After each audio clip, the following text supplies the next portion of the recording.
আমার নাম হামিম। আমি প্রায়ই সালাতের চোখ বন্ধ করে ফেলি। আমি জানতে চাই সালাতের চোখ বন্ধ করলে গুনাহ হবে কিনা, খালি গায়ে ওযু করা যাবে কিনা।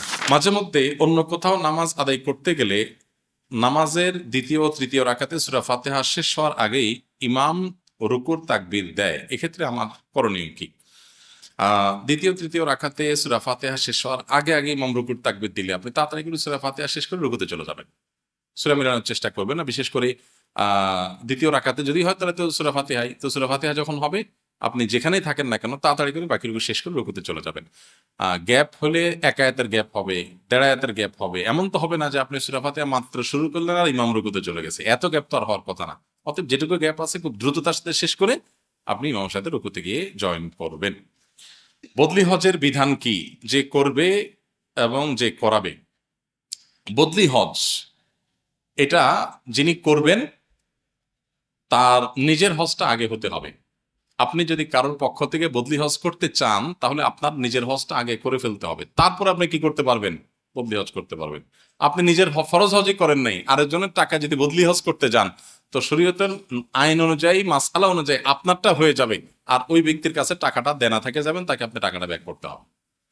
বুঝে আসছে কথা? তো আপনি আপনার বাবা মা আত্মীয় স্বজন বা নিজের পক্ষ থেকে যদি কাউকে দিয়ে বদলি হজ করাইতে চান আগে নিশ্চিত হবেন লোকটা নিজের হজটা করছে কিনা। এটা একটা বিষয়। বদলি হজের অনেক মাসাইল আছে, এখানে আমরা শুধু মৌলিক মাসালাটা বললাম। পাশাপাশি আরেকটা বিষয় বলতে পারি, বদলি হজের কোনো বিনিময় গ্রহণ করা জায়েজ নাই। যদি অনেক রাম জায়েজ বলেন, কিন্তু বিশুদ্ধ মত অনুযায়ী এটা একটা ইবাদত, ইবাদতের কোনো বিনিময় গ্রহণ করা জায়েজ নাই। অতএব যিনি বদলি হজ করবেন যা খরচ হবে তিনি সেটা শুধু নিবেন, আর পরিশ্রম যেটা কমে এটার জন্য আল্লাহর কাছ থেকে আজর আশা করবেন। আর যিনি বদলি হজ করাবেন তিনি নিজের শারীরিকভাবে যদি হজ করতে অপারগ হন, অক্ষম হন, তাহলে তিনি কি করবেন? বদলি হজ আরেকজনকে দিয়ে টাকা দিয়ে করাবেন। নিজে শারীরিকভাবে আপনি যেতে পারেন, কিন্তু তারপর আপনি আরেকজনকে পাঠিয়ে দিলেন, এটা কি হবে না? জায়েজ হবে না। পয়সা কড়ি আছে অনেক, কিন্তু সময় নেই, আপনি যেতে চাচ্ছেন না, আরেকজনকে টাকা দিয়ে হজ করেছেন। এভাবে 500 লক্ষ যদি হজ করান তাতে আপনার যে ফরজ হজ সেটা আদায় হবে না। আমার কোমরে ব্যথার কারণে 4 রাকাত নামাজের প্রথম 2 রাকাত দাঁড়িয়ে পড়ি এবং পরের 2 রাকাত বসে পড়ি, এক্ষেত্রে কোনো প্রবলেম হবে কিনা? প্রথম 2 রাকাত আপনি দাঁড়ায় পড়েন, 2 রাকাত বসে পড়েন, এটা যদি নিয়মিত করেন তাহলে আমার প্রশ্ন হলো, প্রথম 2 রাকাতের পরে আপনি কি অপারগ হয়ে যান আর দাঁড়ানোর ক্ষমতা থাকে না? যদি এমন হয় যে না, আমার 2 রাকাত দাঁড়ানোর মতো অ্যাবিলিটি আছে, দ্বিতীয় রাকাত শেষ করার পর আর আমি পারি না, তাহলে আপনার জন্য বসে বাকি 2 রাকাত পড়া যায়। আর যদি ব্যাপারটা এরকম না হয় যে 2 রাকাত পড়ার পর একটু কষ্ট হয়, এখন আপনি বসে পড়লেন, তো জায়েজ হবে না। একটু কষ্ট বা ঠুনকা অজুহাত এটার ভিত্তিতে বসে নামাজ পড়লে আদায় হবে না। আল্লাহ তাআলা বলেছেন ওয়াকুমু লিল্লাহি কানিতিন, দাঁড়িয়ে নামাজ পড়া কিন্তু ফরজ। অতএব দাঁড়িয়ে নামাজ পড়তে হবে। তো ফরজ নামাজে দাঁড়িয়ে নামাজ পড়া ফরজ, আপনাকে যে কোনো মূল্যে দাঁড়িয়ে নামাজ পড়তে হবে। যদি আপনি অপারগ হন তাহলে বসে পড়বেন। এখন আপনি প্রথম 2 রাকাত কিভাবে সুন্দর করে দাঁড়িয়ে পড়লেন? বোঝা গেছে আপনার সামর্থ্য আছে। দ্বিতীয় রাকাতে আপনি বসে পড়তেছেন কেন? যে প্রথম 2 রাকাত পারছে একটু কষ্ট করে হলেও দ্বিতীয় রাকাত 2 রাকাতও তার পারার কথা। যদি আপনার অবস্থা এরকম হয় যে না, আপনি 2 রাকাতেই শুধুমাত্র টলারেট করতে পারেন, এরপর আর পারেন না, আক্ষরিক অর্থেই পারেন না, তাহলে ভিন্ন কথা, তাহলে ঠিক আছে, জায়েজ। আর তা না হলে একটু কষ্ট করে হলেও আপনাকে পুরোটা দাঁড়িয়ে পড়তে হবে।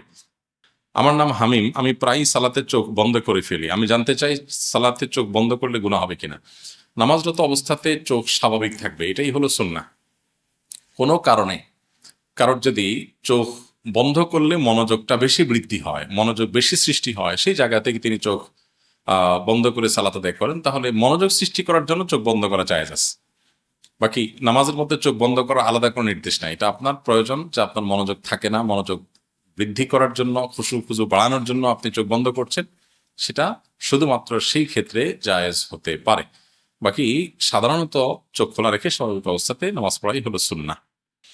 খালি গায়ে ওযু করা যাবে কিনা? জি, ওযু খালি গায়ে করা যেতে পারে, কোনো অসুবিধা নাই। ওযু করার সময় গায়ে কাপড় চোপড় থাকতে হবে এমন কোনো জরুরি না। অনেকে প্রশ্ন করে মহিলাদের ওযু করার সময় মাথায় কাপড় থাকতে হবে কিনা। আমি বলি যে মাথায় কাপড় দিলে ওযু করবে কেমনে? কারণ আপনি যখন ওযু করবেন চুলের গোড়া পর্যন্ত ধুইতে হবে, তো কাপড় থাকলে তো এগুলো ভিজে যাবে।